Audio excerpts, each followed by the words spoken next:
एक अरबपति लड़का जिसका नाम कबीर है। यह एक भारत के सबसे बड़े बिजनेस टाइकून का इकलौता वारिस है। एक दिन कबीर बिजनेस डील के लिए अपने शहर से दूर एक छोटे से इलाके में आता है, जहां उसके पिता का एक पुराना प्रोजेक्ट है। गाड़ी खराब होने या किसी छोटी सी घटना के कारण वह आराध्या की छोटी सी कैंटीन सर्विस के पास पहुंचता है। कबीर अपने पैसे और रुतबे का इस्तेमाल करके उससे जल्दी से जल्दी काम करवाना चाहता है, लेकिन आराध्या सादगी और आत्मसम्मान के साथ उसे बताती है कि यहाँ काम ऐसे नहीं होता है। वह उसे विनम्रता से अपनी बारी का इंतजार करने को कहती है। कबीर को पहली बार कोई ऐसा मिलता है जो उसके पैसों की परवाह नहीं करता है और उसे आराध्या की सादगी और खूबसूरती पसंद आ जाती है। कबीर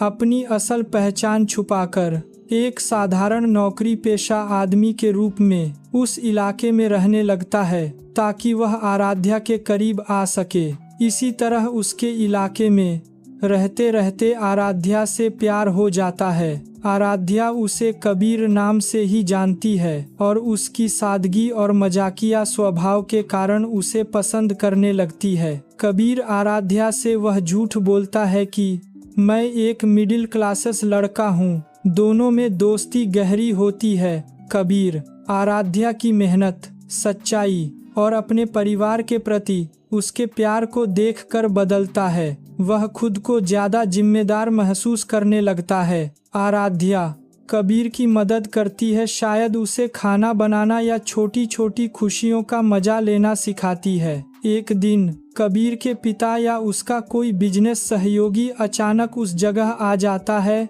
और कबीर को उसके बॉसेस के रूप में संबोधित करता है, जिससे आराध्या को कबीर की अरबपति होने की सच्चाई का पता चलता है। आराध्या को बहुत दुख होता है और वह धोखा महसूस करती है। उसे लगता है कि कबीर ने उसकी गरीबी का मजाक उड़ाया है।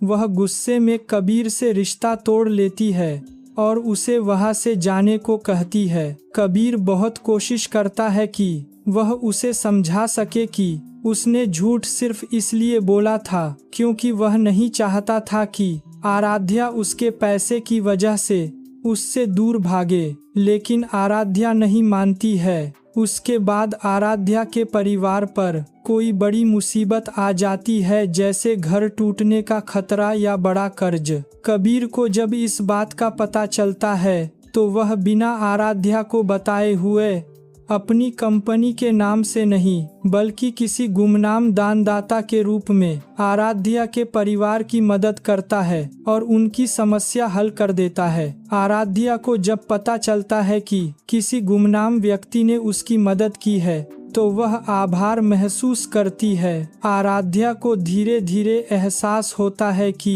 कबीर का प्यार सच्चा था और उसका अमीर होना उसकी पहचान नहीं है, बल्कि उसके दिल की नेक उसकी असली पहचान है। कबीर सबके सामने आराध्या के घर आता है और बिना किसी घमंड के उसके परिवार से माफी मांगता है और खुले तौर पर अपने प्यार का इजहार करता है। कबीर कहता है कि दौलत तो आती जाती रहेगी, पर आराध्या का प्यार उसकी सबसे बड़ी दौलत है। आराध्या आखिरकार कबीर को माफ कर देती है और वे एक दूसरे को स्वीकार करते हैं। उसके बाद अंत में दोनों की शादी हो जाती है और एक दूसरे के साथ एक नई सच्ची शुरुआत के साथ होता है, जहां उनका प्यार अमीरी और गरीबी की दीवारों को तोड़ देता है।